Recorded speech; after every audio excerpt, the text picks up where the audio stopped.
Now I'd like to welcome Frank Rockhold from Duke University Medical School. I'm really looking forward to this talk. I sit on a lot of data safety monitoring boards, and it'll be very intriguing to me to see your suggested changes of how we should function in this new world. Thanks. Frank? Thank you very much. Really honored to be here today. I don't work in the cancer area full-time. I work across many therapeutic areas. It's actually been incredibly educational conference. So as the title indicates, I'm going to try and go through data monitoring in general. The question was, well, how do you do data monitoring in a seamless design? The answer is a lot of the principles are exactly the same as they are in any trial. So I'm going to try and go through some of the general principles, and Steve's talk was a perfect setup for a lot of things I'm going to say. I also appreciate Dr. Rattan's comments early on. I'm not sure I even understand what the word seamless means after yesterday and today, but so I'll say it's an effective learn and confirm strategy, which I think makes a lot of sense. I do also want to take a moment and thank the organizers for honoring and Dan Sargent. Dan was a great colleague, and aside from losing a great scientist, we lost a fine man. So thank you for doing that. So some of the things I want to sort of add into the and which one of these? Okay, that's my standard disclosure statement, none of which apply to this particular talk. So I'm going to talk about equipoise, which was certainly alluded to by Steve. But I'm going to add a couple of things that the organizers asked me to look at in addition to the phase 2-3 design. So I'm thinking of seamless designs as phase 2-3. So my mental model is, I mean, Mary gave some good descriptions yesterday, but in my head, phase 2 is a controlled trial, but it doesn't, the principles would apply no matter what, and phase 3 is a controlled trial. But think, learn, and confirm. That's kind of the model I'm looking at. They also asked me, we had a discussion yesterday about pragmatic trials, and there are some differences in looking at data monitoring in a pragmatic trial, so I'm going to try and focus on some of that as well. Basic concepts around data monitoring committees, I'll go through some of that, and some of this is going to be, I think, very consistent with what you heard from Steve. So the principle of equipoise, I think many people have heard that, but actually it's actually embedded in some of the original Declaration of Helsinki comments. And the reason I put that up here is that actually the concept of data monitoring and benefit to risk is actually embedded originally. The Declaration of Helsinki was written more than 50 years ago, so it's not a new concept. It's something that's been around for quite some time. And the concept, you heard Janet Woodcock mention benefit to risk yesterday, and that's something I'm going to try and weave into the talk as well. Something that's a very active discussion for trials that are completed. My view is it's a methodology you can use actually to monitor a trial. So the concept, if you look at the bottom, a data monitoring committee has an absolute definitive role. Doesn't necessarily need to be one for every trial, but I think most of the trials we've talked about here today apply. Now, as it was mentioned earlier, there's, I think, by Steve and others, there's obviously a key role for the data safety monitoring, and I'm using the term Data Safety Monitoring Board, Independent Data Monitoring Committee interchangeably here. They're used sort of equally in the public domain.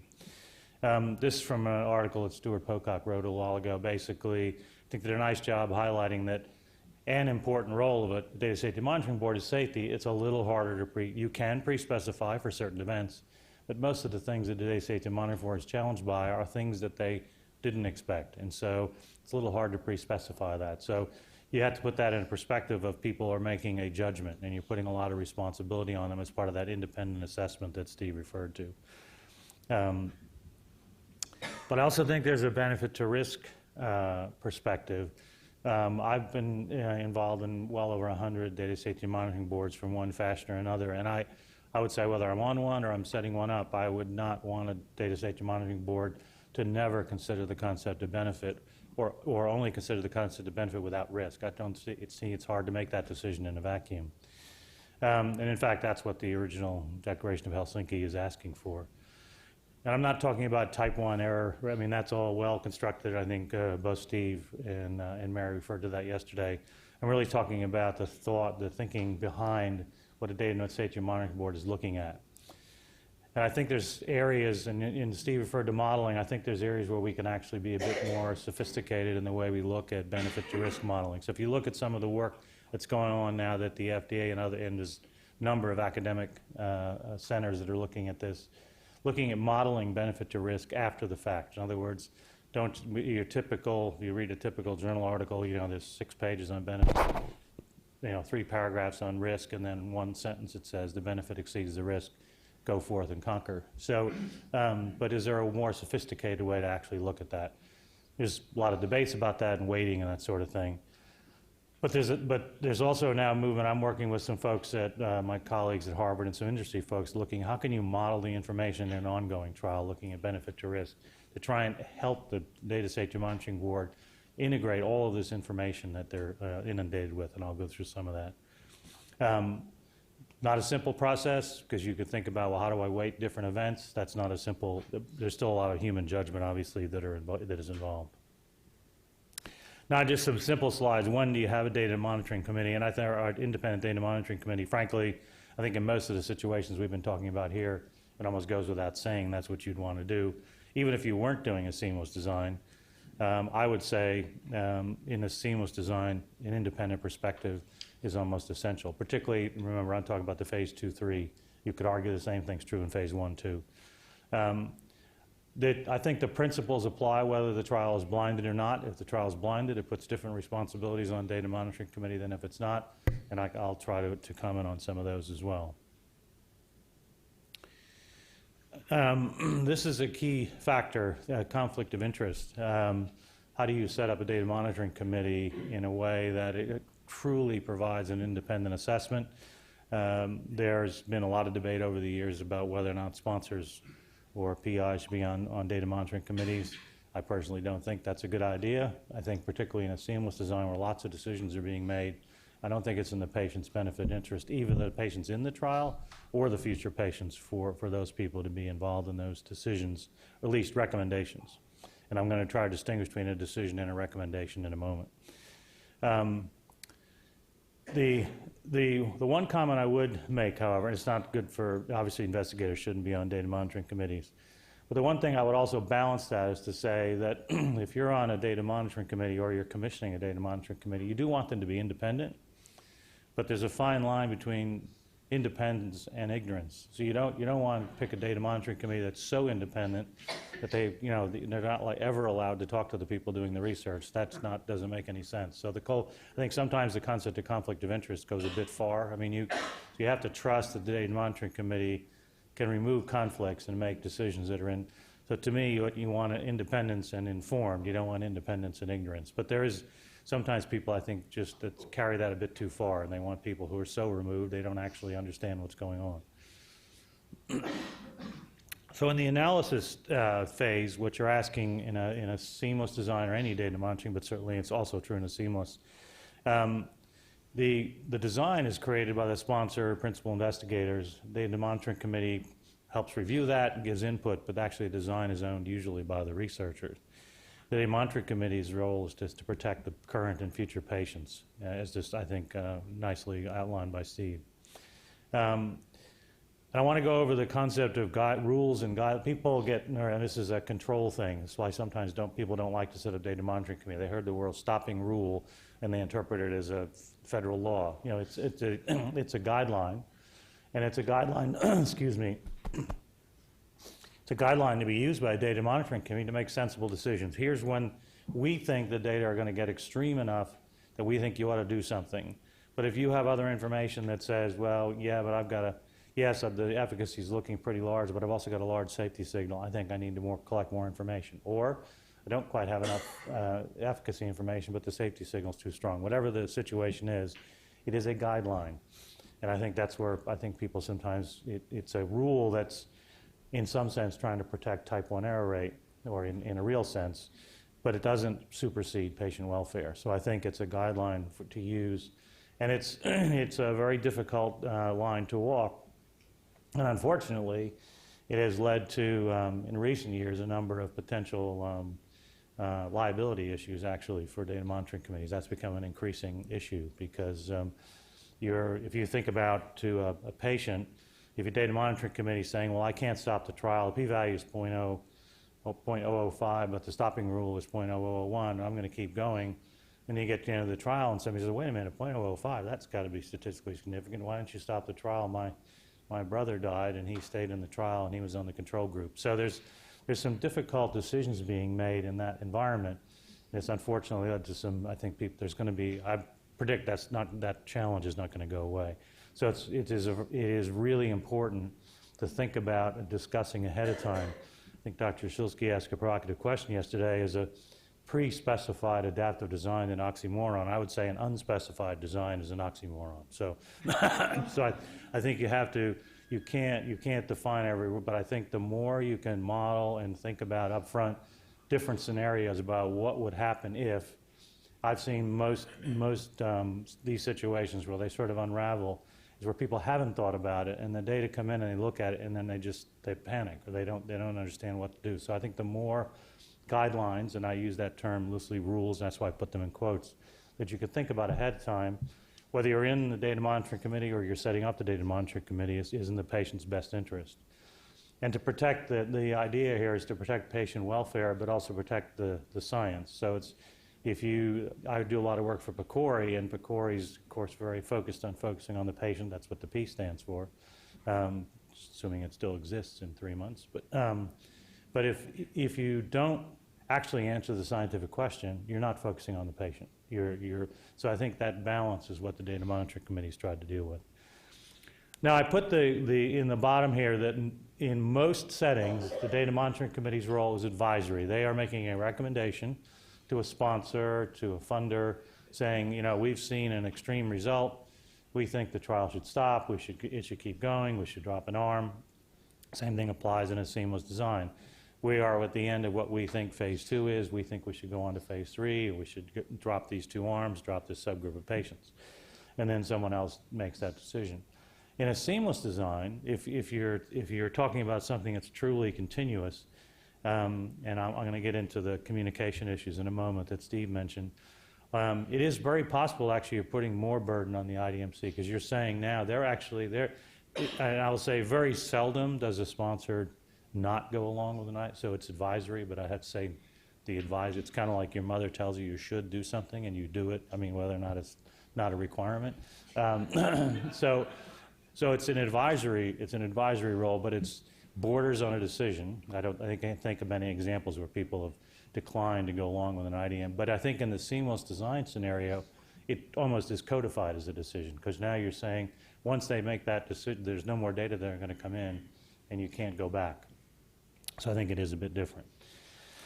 One of the things that data monitoring committees struggle with in the general environment, not necessarily in a seamless design, is the data come in for the interim analysis and somebody backs a 18-wheeler up to your door and says, here are the 5,000 pages of tables, enjoy and come back and tell us what you think we should do. So I think one of the challenges for a data monitoring committee to outline up front is to focus on the right information. What might be different in a seamless design, if you're actually asking people now to move on to a different stage of development, drop a dose, you think is a positive benefit to risk, they might actually have to look at more information than they do in a typical trial. Where you're asking you're asking them to answer one question, they look at these set of information, they look at the safety data, and they make a benefit to risk determination. Now you're actually pre-specifying what phase 3 is going to look like. So the amount of information they have to look at might be more because, as I said, it might be much more in a decision mode, which is, as I say, in theory, IDMCs are kind of making decisions anyway. This is where the pragmatic trial issue comes in. So I'm involved in a couple of data monitoring committees for pragmatic trials, and it is a different world. So if you're used to a clinical trial with a case report form and an investigator's telephone number, that's a very different world in a data monitoring committee than a pragmatic trial when there's somebody you call up and they say, well, yeah, we're not really sure what the event was in the electronic health record. You'll get another refresh in 6 months. We'll let you know what happens. And so if you're sitting on a data monitoring committee, that can be a rather frustrating exercise. So there's a different information flow. A lot of the PCORI trials, for instance, actually most of the events you get are what you get from the patient. The patient tells you, I got hospitalized for an MI. The actual EHR record may be 3, 4, 5 months down the road. So you have to decide, was that an event, not an event? How do I make a decision to stop this trial? Same thing would be true in an oncology trial. So I think the issues in pragmatic trials around the data lag may be a little bit different. Now that's does not necessarily zero in a seamless trial either. If you think about the normal, I think Steve had that chart of what's sort of the normal way to do it and the seamless way to do it. In a normal phase 2 trial, you get all the data, the IDMC might make a recommendation, but then you get all the data and somebody comes back and says, oh yeah, that makes sense, I understand it. Once you make a decision in a seamless trial to move on to phase 3, if the whole idea is to be effective and not start another trial, now you don't get all the data. You've got whatever the IDMC had, you're making a decision, the rest of the data might come in 3-4 months later. So it's sort of the, there's no free lunch here. We can be more effective, but we are going to take some risks. They make, as Steve indicated, very acceptable risks. The structure, this is, I think, an important issue. So who does the IDMC communicate with? And I had IRBs on this slide, for somehow it got deleted from this one, but that's another key. Who does the IDMC communicate with in general? Who do they communicate in a seamless design? So if they want to drop a group, which requires changing the protocol, they might notify the steering committee, they might notify the IRB, but that has to be completely specified up front to protect the patients adequately. There's lots of other issues around whether IDMCs should talk to investigators, which they shouldn't, but I'll skip over that. It's important if you want the IDMC to function appropriately, they have to understand who to talk to if they have an issue. So and this is, I would say, in the hundreds of, or over 100 IDMCs I've been involved in, 99% of the time when something goes wrong, this is where it happens. Somebody, they find an issue and they go, oh, I need to call somebody. So they pick up their phone and the last person they talked to at the sponsor was Ralph. But Ralph's not supposed to be unblinded, or he's not supposed to be, and you really should have talked to Joe or Jane, because that's what it says in the charter. So while this seems maybe mundane and a little dry, I can tell you when things go wrong, this is usually how they go wrong. Somebody doesn't pay attention, and then the study now is compromised. Steering committees. Many trials in general, and particularly industry trials, don't necessarily have something called a steering committee, which is an overarching body. That sort of is the design. Many large-scale public health or academic trial steering committees are pretty common. So they're sort of an intermediate body that oversees the trial, maybe deals with the design. Just another piece of the puzzle if you're going to have a steering committee. But in a seamless design, they may actually play a critical role. If you have somebody managing the process around, if the design has to change, where does that go? Does it go back to the sponsor, or do you want an independent group of people who are blinded or is minimally disconnected from the study? So I think that's another important piece. This is actually one of the authors here from this paper, but it's nicely outlined by the FDA's paper on seamless designs, the importance of the data monitoring committee. So reiterate some of the things I said. It's not a bureaucratic nice to have. I think it's essential to protect both the current and future patients. So I think that's the best way to think about it. This is a nice paper by some folks from industry who looked at seamless design, which I think has an important concept in it. It seems simple, but if you're going to run a seamless design, make sure you understand that you have to, the learn and confirm parts have to be somewhat separate. You can't, once you start to mix the learn and confirm, you're going to upset your decision-making process, and that's an important part of the data monitoring committee's role. If they're the ones that are deciding if we're going to go from phase 1 to or phase 2 to phase 3. So these are some additional things I thought of in reading the literature. I actually talked to 4 or 5 statisticians who have been on these kinds of data monitoring committees to bolster my own personal knowledge. There's actually several advantages to having, another advantage is sort of having an IDMC in this environment. You now have a single group of people who actually are quite knowledgeable about the product once they get into phase 3. Most of the time, you set up a data monitoring committee and they come at it cold. They may not have ever seen the product before.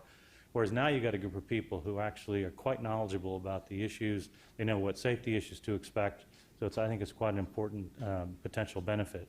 In fact, if you have a series of, if you have a platform trial, you have a series of master protocol with a number of trials underneath it, having an overarching data monitoring committee would serve the same purpose. You have people who literally now are more informed and not ignorant about the issues.